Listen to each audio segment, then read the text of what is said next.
Hey everyone. So, if your world is all about the nice, clean structure of database tables, get ready for a little bit of a mind bend.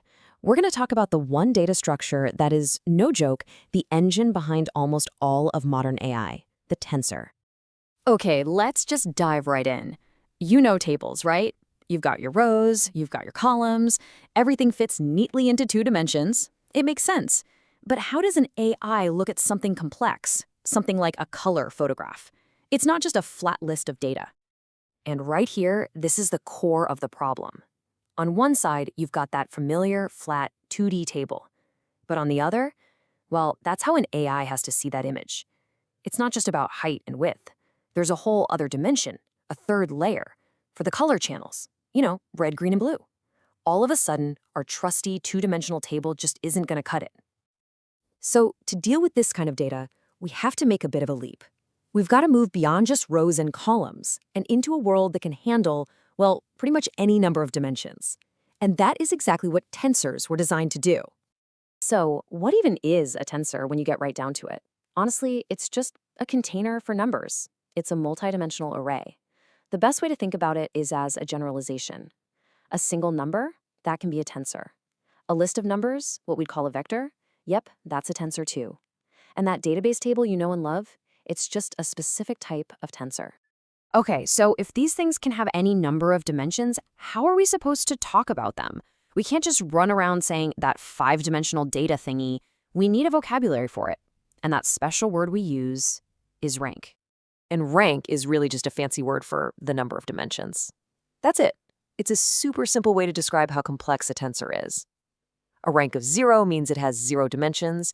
It's just a single number. A rank of 1 means it has 1 dimension. And you get the idea. Let's actually connect this back to what you're already an expert in. You see a single value in a single cell of a database table? In tensor speak, that's a scalar, or a rank 0 tensor. What about an entire row or an entire column? That's a vector, a rank 1 tensor. And the whole table, with its rows and columns? That's just a matrix, which is really a rank 2 tensor. See? You've been working with tensors this whole time, and you didn't even know it. And this is where it gets really powerful. We can scale this idea up.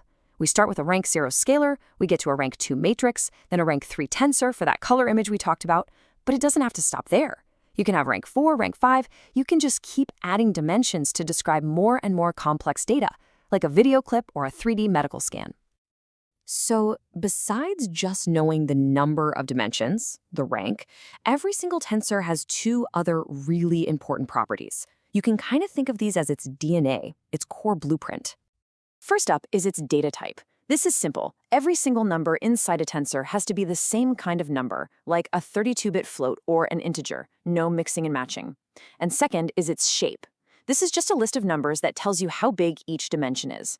So if you hear a tensor has a shape of, say, 2, 3, you know immediately it's a matrix with 2 rows and 3 columns. But here's where it gets really clever. A tensor's shape doesn't always have to be perfectly rigid. You can actually leave a dimension undefined, making it dynamic. Now, why would you do that? Well, it's incredibly useful when you're feeding data into a model and you don't know ahead of time how many images, for example, will be in each batch. It gives the whole system a ton of flexibility.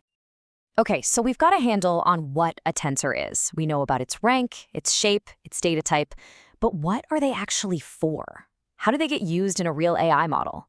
Well, it turns out they usually play one of 3 main roles.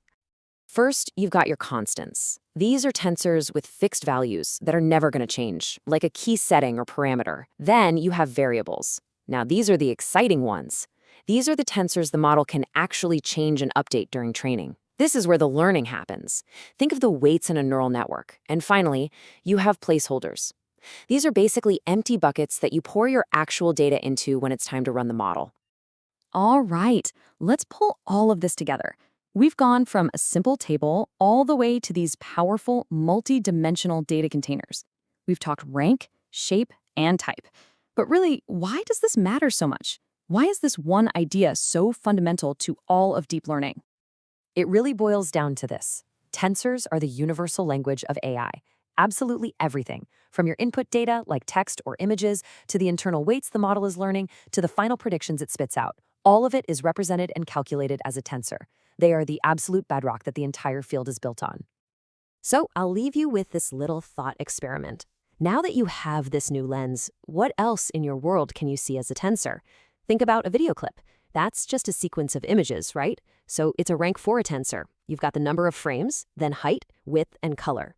What about a stock chart with price, volume, and other indicators over time? The more you look, the more you'll see them everywhere. Thanks so much for tuning in.